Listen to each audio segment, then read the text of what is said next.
Mercy, do you know what time it is? Time to roll initiative. Sure, that's good. But it's also 7:26. No. It's time for side quest. It's time for a side quest is what I was going. I appreciate your enthusiasm though.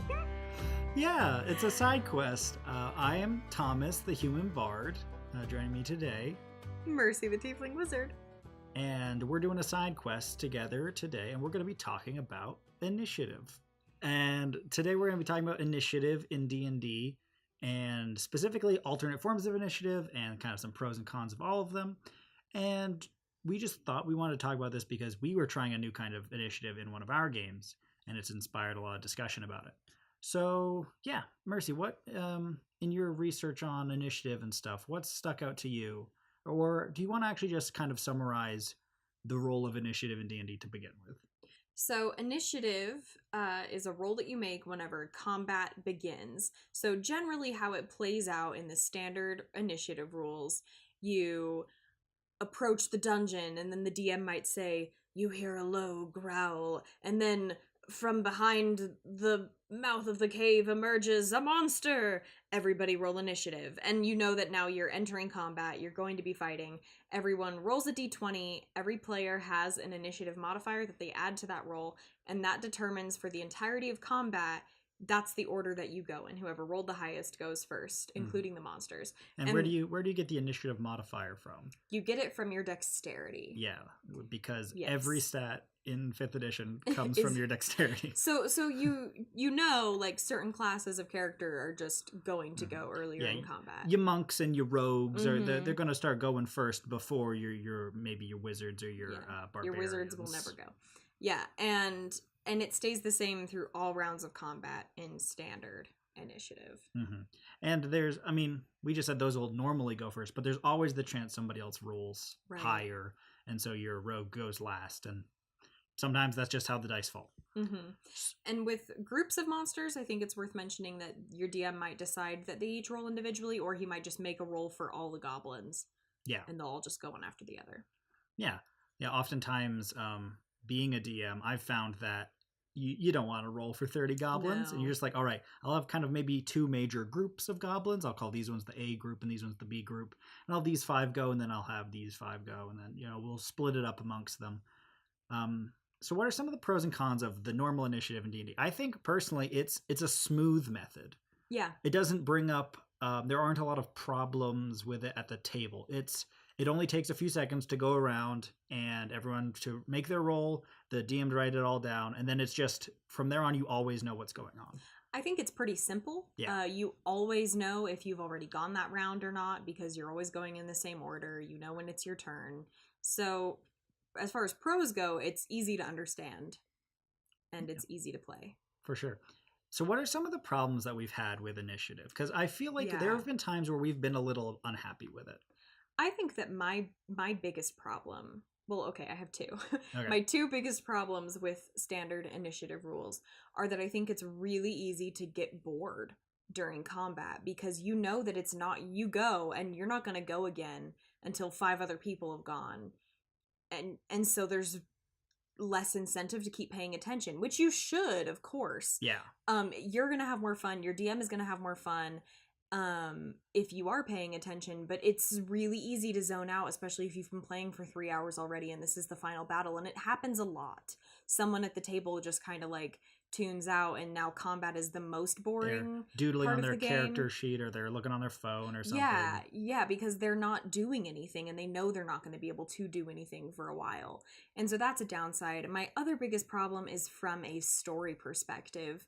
It isn't very immersive sometimes, say, it's just like a switch that goes on and off of like you're fighting now, right? And now you're not fighting. Well, and it feels dumb if I say, okay, I want to attack him, and then the DM says, all right, roll initiative, and then I roll poorly, but I wanted to, I started the fight. Yeah. And so why am I not going first? And so from a story perspective, that bothers me. And also just, there's always a little bit of confusion I think, when you're playing, when sometimes it comes up with like, well, is everything that we're doing happening at the same time or like really quickly after each other in order? Yeah, the nature of that sort of like overlapping, every turn happens at once, but also not really, right, is a little weird. Because if the sorcerer shoots a fireball at the dragon and it dies before your turn, but technically you guys were going at the same time. So wouldn't it still be alive on your turn as the fireball is shooting through the air? But like you can't actually mechanically make that function. well, because the round is 6 seconds, but your turn is 6 seconds, so they're all happening at the same time. They're all 6 seconds happening within 6 seconds. But that doesn't actually work to. But that's just because space-time in D&D is non-Euclidean, right? Because it's a science fiction universe where diagonals are just as short as straight lines. But then it becomes it like feels weird in certain situations where you say like, wait, but can I tell them like, don't do that because I'm going to do this, or like, can I not because it's not my turn? Yeah, I think that's a good point to bring up. Is there's a lot of discussion about table talk. Yeah.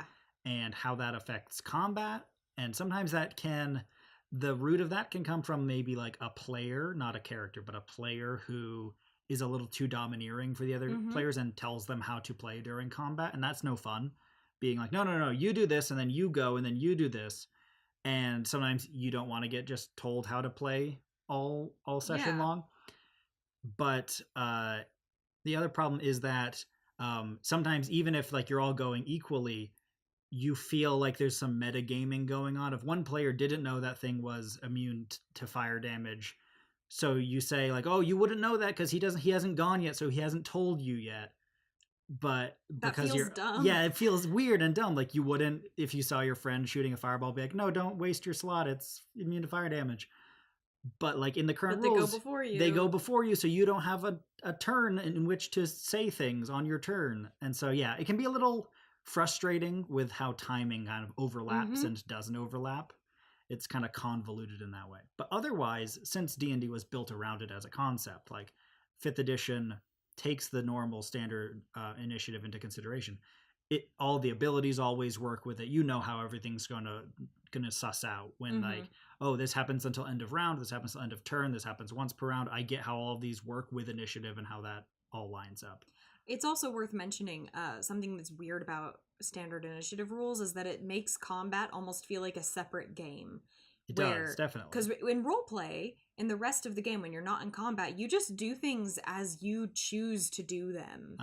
And you interact with each other in real time. The game kind of goes from like dating simulator to XCOM over the course of like 1 millisecond. Yeah. And then suddenly like you flip a switch and you're now playing like a turn-based game. Yeah. Which roleplay is not turn-based, and most of the time I think that a lot of like modern young 5e players spend playing is roleplay. Yeah. And so then it's weird that it's almost this separate and often more boring portion of the game. Definitely. I think that does have to do a lot with what you are wanting to get out of D&D. Yeah. A lot of people who've been in the game since the beginning, when it came out of sort of the wargaming hobby, they are in it for that combat. They want that turn-based system to do tactics and attacks and damage, and they want that. And with the rise of 5th edition and a lot of the new sort of like millennial crowd getting into D&D, a lot of them see it more as, oh, it's an interactive video game where you can tell stories. Oh, it's Skyrim, but I can do anything. Yeah, so it gets kind of marketed that way, not even necessarily by wizards, but just by people in the hobby. Yeah. To say, oh no, you'd like it. It's not just a bunch of math. It's like fun and interesting story developments and character work. And they say, oh, that's cool. I want to tell stories about characters.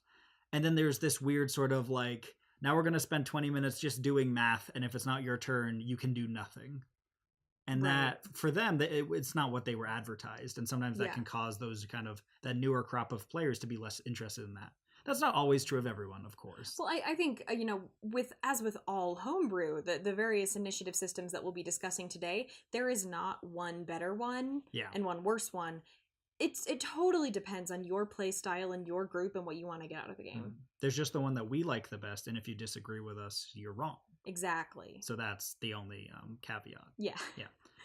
And so let's talk about one of the alternatives. We'll talk about 2 other alternative initiative styles today, both of which kind of lean in one direction or opposite directions on initiative.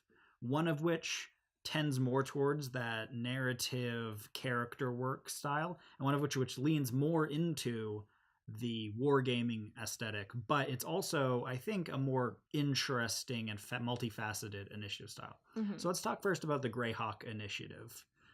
This was an alternate method of initiative that Mike Merles, apparently, he worked on and homebrewed himself, who is one of the creative directors of D&D 5th edition. And eventually they published it as an Unearthed Arcana for everyone to use if they wanted to. So it's not official, but it's, semi-official essentially. Right. And it has to do with choosing what you want to do during the round. So it still takes turns, but during the rounds, at the top of initiative for the round, you go around the table and everyone says, well, during this round, I'm going to want to move and cast a spell. So that gives them what dice or modifiers they need to use in order to just determine what their initiative is going to be. And you roll every round as opposed to just at the top of combat. Every single round. So Mike Morales tweeted out once the super short TLDR version. You roll each round. A D4 is ranged, D8 is melee, D12 is spell, D6 is anything else, D8 to swap gear, D8 for bonus action, lowest goes first. And there's a D6 to move and also take an action. And so you actually end up adding those together. So if I wanted to move and then make a melee attack and then make a bonus action, I would roll a D6, a D8, and then another D8. And then I would take that number, and that is my initiative number. And the lowest number goes first. So obviously whoever's doing the least, basically. The more dice you're rolling, the further on in initiative you're going to be, the lower in the order you're going to be. So if you want to do a lot on your turn, you'll probably go last. And the thing that I like about it is that sort of tracks, that there is a grounded reasoning there of, I'm going to be doing a lot, so it's going to take me longer. Where somebody who just wants to throw one dagger is going to go, that's faster than what I'm doing. So they should go before I do. Yeah. But to me, that raises a little bit of a weirdness of it sort of equates how long it takes to do something and when I start doing that thing, which aren't the same. Yeah, because maybe I want to throw my dagger later. Yeah. But because throwing a dagger is so fast, I go before other people. Yeah, it's a little weird. So the action is completed sooner, which tracks. Yeah. But you just gotta I kind of have to wrap my brain around it. Yeah. It is, the problems that come up with it are that it can be a little bit chunky, meaning it can slow down combat. It takes a while. Dice. Every single person has to make these choices at the beginning of a round, so you don't get to the quote unquote action as soon as other initiatives. But the pros of it are that there's a bit more sense in who goes first and who goes second, because when you want to do something big and complicated, it feels like you should go later. They also have given bigger dice to the more complex or slower actions. So ranged attacks are faster than melee attacks because you just have to pull a bow back, whereas with a melee attack you have to swing your sword around, which is slower. And that's cool, and I like the almost verisimilitude of that, where that feels like it makes sense. But that's a lot of work that you're asking the DM to do, and you're asking your players to do, which is my major problem with it. It's slow. And as a DM, I'm not looking for more things to do during combat. I've already got a big list of stuff I have to keep track of, and that's one more thing I got to add on, The intention of Greyhawk Initiative is to acknowledge that, yes, it makes it more complicated, but the goal is to make it more dramatic. Yeah. Which I personally have not played with Greyhawk Initiative before, so I would be interested to hear other people's experience if they feel like it was more exciting or more dramatic, because to me, it doesn't appeal to me. I can see how there would be more drama in the sense that you might be inclined to be more engaged, where you can kind of tune out in typical combat and typical initiative rules, whereas here you have to decide what you're going to do before you do it, so it requires you to think ahead more and not get to your turn and then go, oh, what? It's my turn? Who is he alive? Okay, I don't know, I cast a spell. My least favorite thing ever is the players first. Oh, it's my turn? Well, what just happened? You could know what just happened if you paid attention. And so the fact that players will have planned ahead and thought about what they're going to do, so in that sense it could be faster once you're actually playing. But there's the more setup. But there's a lot cost. more setup that you're stopping to do a lot. And I personally don't love just like adding more like, all right, let's stop and roll a bunch of dice, because to me that like takes me out of the immersion of it. Yeah, there's also the weird kind of factor with Greyhawk Initiative about what if I change my mind later, where it gets a little bit funky, where it like has to do with well, I wanted to not do that anymore. Can I do this instead? You can always do other. It's complicated because there's like alternate versions of Greyhawk that exist. So I've seen a version where it was you have to do the things that you said you would do, or you have to not take actions, which is really harsh. That's like tough. I wanted to cast a spell. Well, there's no targets for a spell left that you could cast. So I do nothing, then I've wasted my turn. Other ones where it's you can only do things that are like more expensive, essentially, like in the dice. So you can't do a ranged attack because that's faster. You can only do things that are slower because it took just as long, so it doesn't change when you go in initiative. It's weird though, because I almost feel like that's a loophole. Yeah. To say I want to go first, so I'm gonna say I'm only gonna do this thing, and then when it gets to me, I'm gonna be like, actually. Oh no! Sorry, I meant it the other way around. Oh, okay. I apologize. No, yeah, I meant it the other way. Where you can't roll and say I'm gonna do a ranged attack and then change your mind and say I'm gonna do a spell. You can only do the opposite. Oh, okay, that makes a lot more sense. That's what it was. Yeah, but it's like I feel like there would end up being a lot of weird table rulings, which is a thing that I try to stay away from as a DM as much as possible, where I don't want to have to be thinking about snap judgment calls. I want everyone to just know how it works. Well, and that can be frustrating then. I mean, sort of in the idea of like bad call ref, like it can be frustrating when you, I mean, even in small ways, when you say like, ooh, I want to see if I can discern this, and you think you're going to make a perception check, which you have a +9 to, and then your DM goes, make an investigation, and you're like, it, like, oh, I have like nothing to that, where it's like it's frustrating when you think things work one way and then your DM has to kind of make a blurry decision, and if you don't agree with that decision, that just creates like a feeling of like playing against the DM, which it can kind of create that antagonism. Fun. No, that's not good. I think that's something that used to be a big part of the game, and I hope is slowly dying out of the game. That the DM's not against you. He's not against, or he or she aren't against your fun. They're helping to tell the story. They're helping you to feel cool and to have these things matter. But they're just providing the obstacles that overcoming will make you feel cool. Yeah. So that's, I mean, do you have any other thoughts on Greyhawk Initiative? I mean, I think that about sums up my thoughts about it. I would be interested to try it and see if experiencing it changes my views on it at all. But that is a fair point to bring up. We haven't tried it. So if you disagree with us, feel free to let us know what you think about it. Maybe we're doing. As soon as I saw how many dice it asked people to start rolling, I just was so turned off. That's the problem, is I don't want to try it. I didn't want to try it. So if you've ever tried it, sound off in the comments section. Let us know what your experience with Greyhawk Initiative has been. If it sped your game up, slowed your game down, if it made it more complex or more strategic, or if it dulled some of the players' experiences with it because of the complexity. Because this is the thing, like Mike Mearls knows what he's doing. Yeah, for sure. I just don't know that it's for me and for my play style. Definitely. I think but we have tried a different set of initiative rules that kind of pivot hard in a different direction. Pretty much the exact opposite direction. We've really enjoyed. Big 180 here. Yeah. I've been recently using in games that I've run, narrative initiative, which we'll provide some links to all of these in the description. Narrative initiative, the first time I ever saw it was on the blog Loot the Body, lootthebody.org, and they talked about the art of starting a fight, narrative initiative in D&D.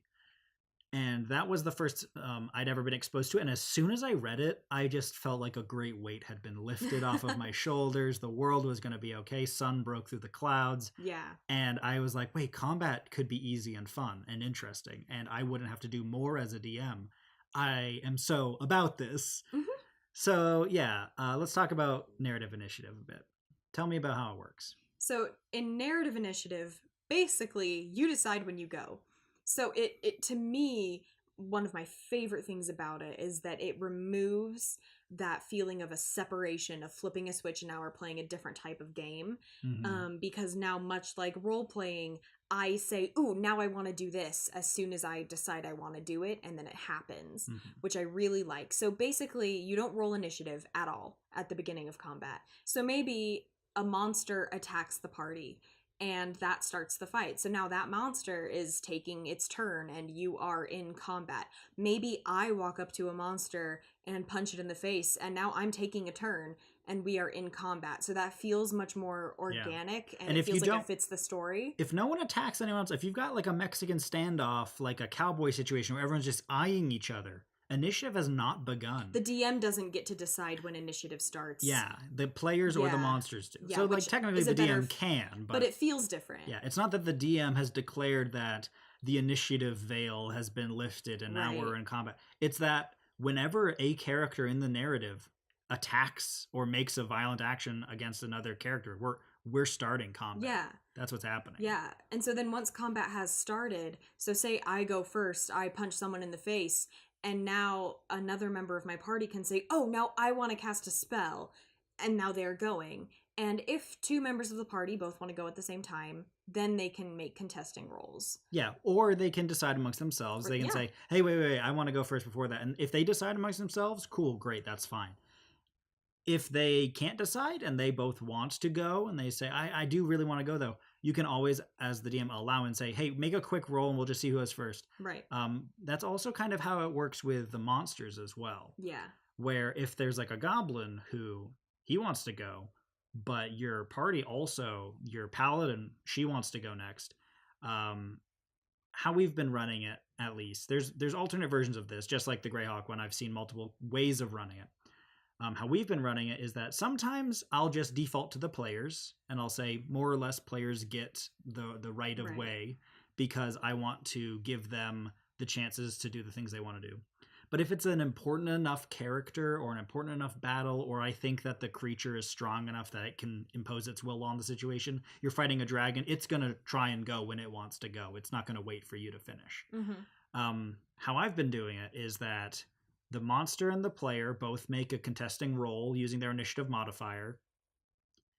Whoever has the higher roll goes first, but whoever rolled in contest goes after them. No one else can jump in the middle. Yeah. They must now follow up that last turn. Because they were trying to go at the same time. Like that to me feels like it has verisimilitude of like, we both ran for it. He got there first, but I'm still running for it. I'm still there running. Yeah, exactly. Where it feels like you're still locked in. If you want to contest, if the goblin says, or if the DM says the goblin wants to go next, and you as the character say, I want to try and go before the goblin does, you are declaring to me as the DM that you are now going to take your turn either before or after the goblin. But you cannot then back off and say, actually, since the goblin won, I want to go at the very end of the round.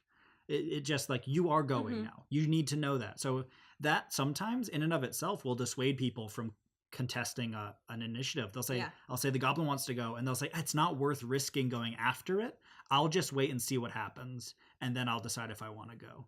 And I like that a lot because you can always choose to go after the goblin. But if you lose the roll, you're forced to go after the goblin, which is a cool kind of a quick consequence. Well, and along those lines, I have found that playing as a player using this type of initiative, it has encouraged and created way more opportunities for strategy. Yeah.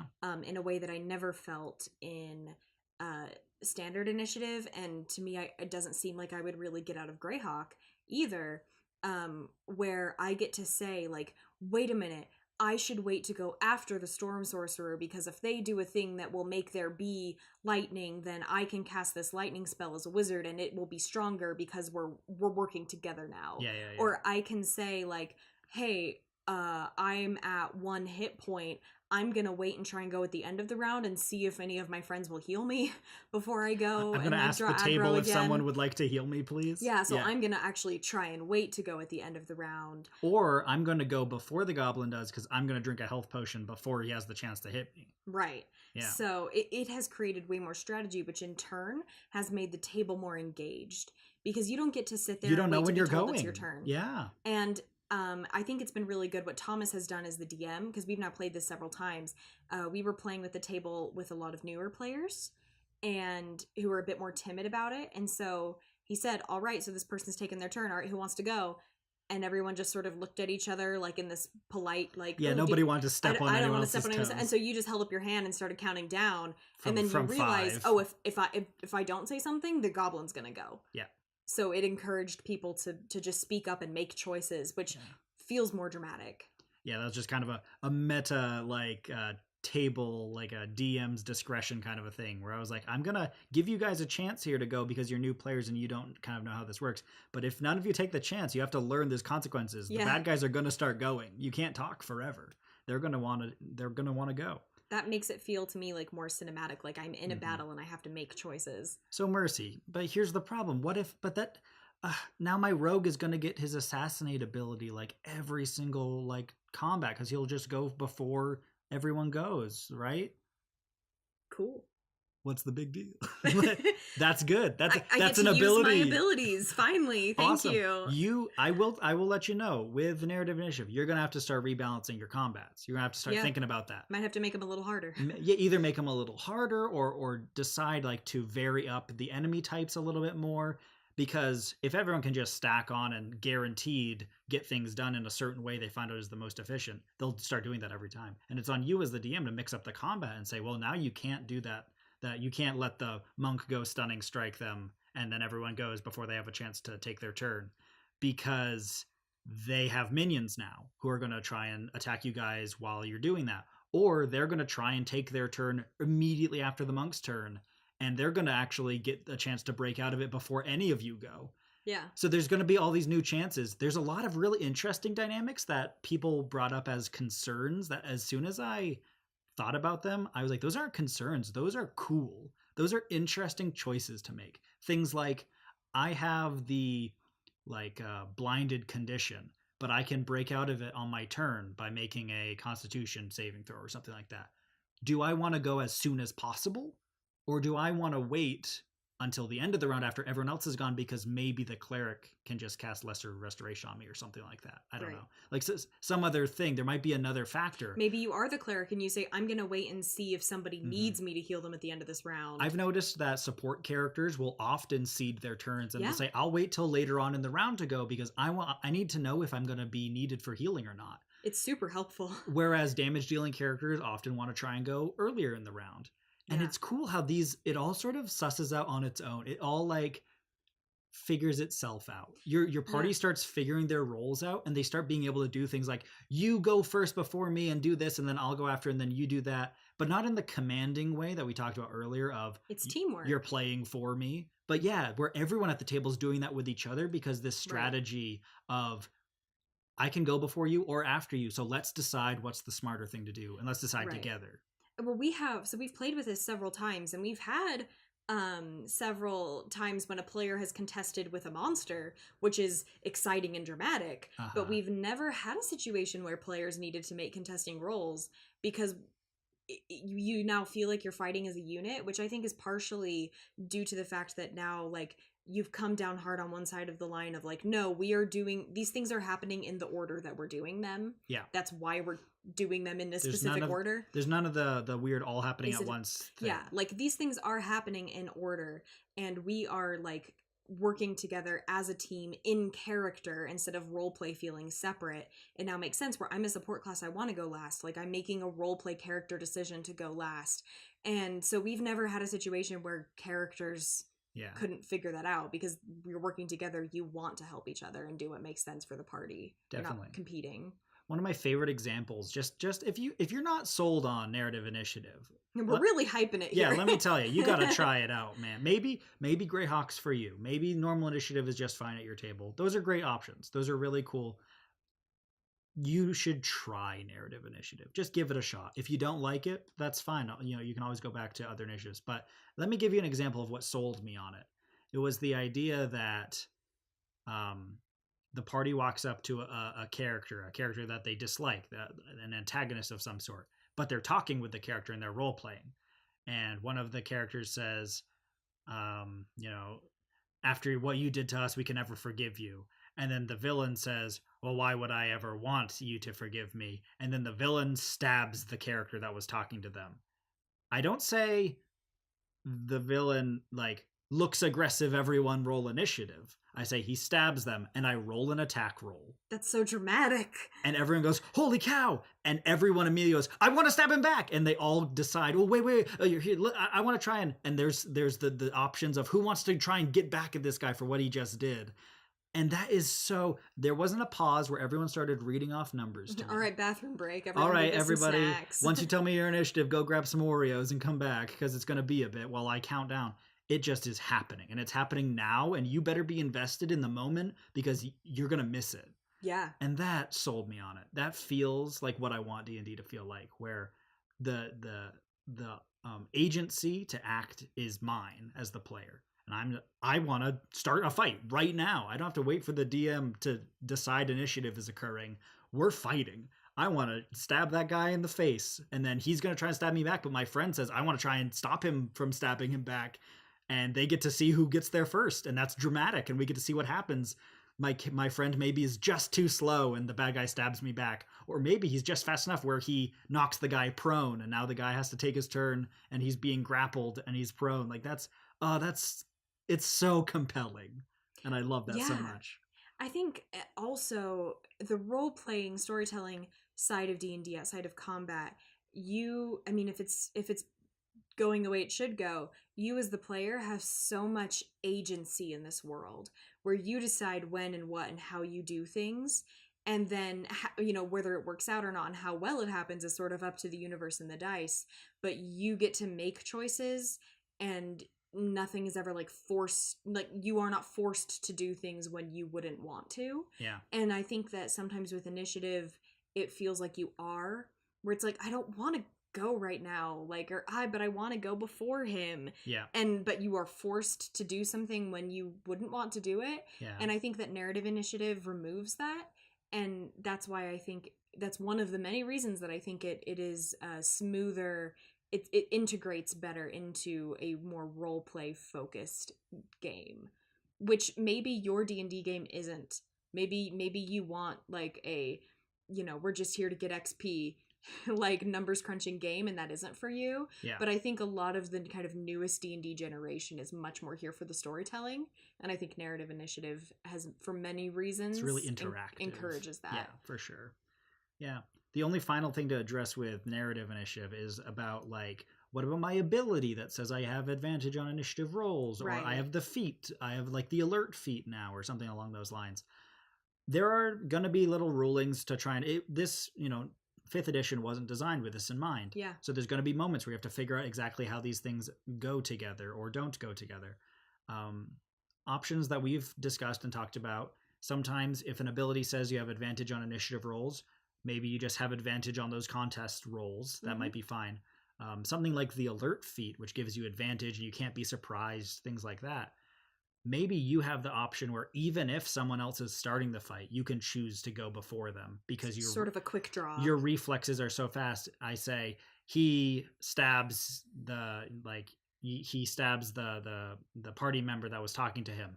And then you, as the quick draw ranger, say, as soon as as I, the DM, start rolling the attack roll, you say, as soon as he starts moving that way, I make an attack because I have the alert feat. I am allowed to do this. And I say, okay, you see the dagger moving through the air towards your companion, and you immediately pull up your light crossbow and get a shot off before he even makes his attack. And now he's laid out on the ground. Right. And that still feels cool and worthy. There's still ways of rewarding it. Yeah, you have to, though, use that only for specific things like abilities or feats that grant that. You can't let your players do that just regularly.